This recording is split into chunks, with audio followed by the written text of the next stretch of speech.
program is brought to you in association with First National Bank of Botswana. FNB, how can we help you?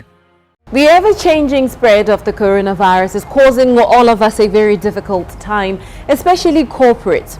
The uncertain developments ahead are certainly not helping. Forecasts of when things would stabilize keep changing, forcing many to be on bated breath expecting the worst, because it is no secret that the coronavirus has rapidly and drastically disrupted business and consumer activity. While it has been necessary to decongest most workspaces and allowing staff to work from home in response to COVID-19, these arrangements will introduce a range of new or enhanced risk areas, possibility of cyber attacks, project delays, or struggles with maintaining service and supply levels. Even though this seems like a morbid outlook, with the duration of the present circumstances remaining unknown, a number of critical areas will need special attention. As the virus continues to spread, forcing organizational and structural changes every other day, how can businesses reduce the accompanying risks?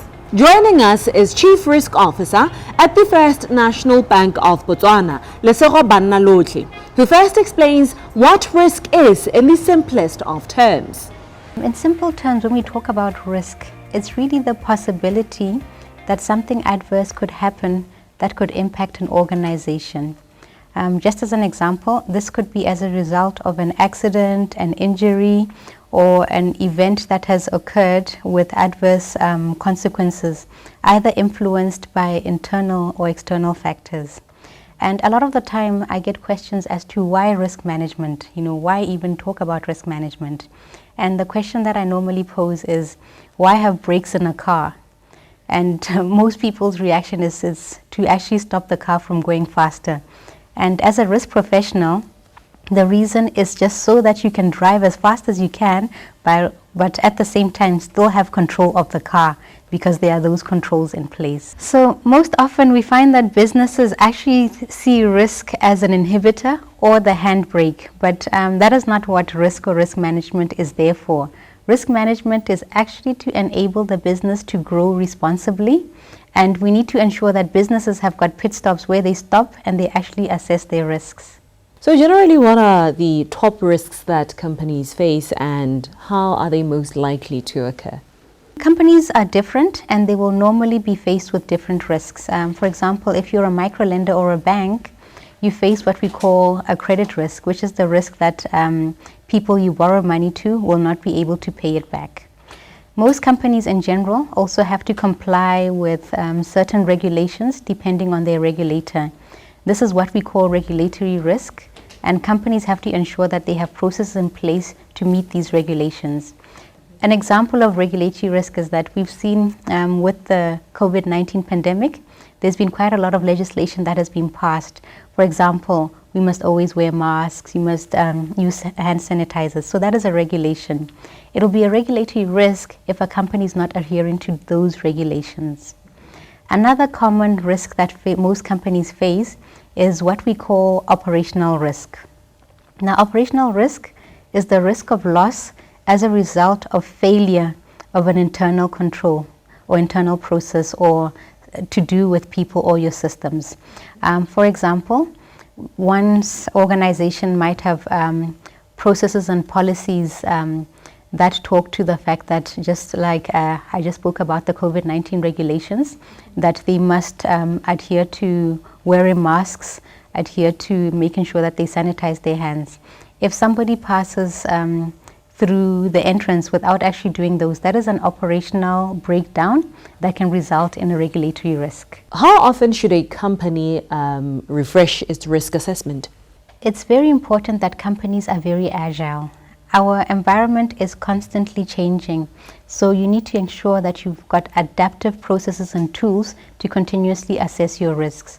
My recommendation is that at a bare minimum, companies must assess their risk at least once every 6 months. But once the environment changes drastically, it's important that these are reviewed continuously, even if need be, on a day-to-day or weekly basis. In risk management and audit principles, we have what we call the 3 lines of defense. So the first line of defense is the front line, or people who actually are in the business. For example, if you take in a supermarket, the first line of defense to make sure that the cash that is in the till is actually the right amount that is in line with the goods that have been processed is the responsibility of the cashier. So in this instance, the cashier is the first line of defense. Then we have what we call second line of defense, which is where risk management normally falls, the ones who actually assess the controls and ensure that things are being done right. So in the example again of a supermarket, the second line of defense would actually be the supervisors or the managers who actually reconcile the money at the end and make sure that what the till slip says and what the money in the box says, that's actually tied in together. And then the third line of defense would be your internal audit, who continuously come to assess whether the controls are effective or not. Recently, a friend of mine shared this video clip where it talks about risk management, and the video that he shared with me was of a baby on a bed wanting to climb down to the floor. Now the baby tried to put their foot down, but realized that, look, if I put my foot down, I'm actually going to fall. Then they started stacking up pillows so that eventually they were able to land comfortably on the small pillow couch and then be able to walk off. So that is risk management. So it's important not to overcomplicate risk management, because we already do it. When you get into a car, you put on your seatbelt. That's risk management already.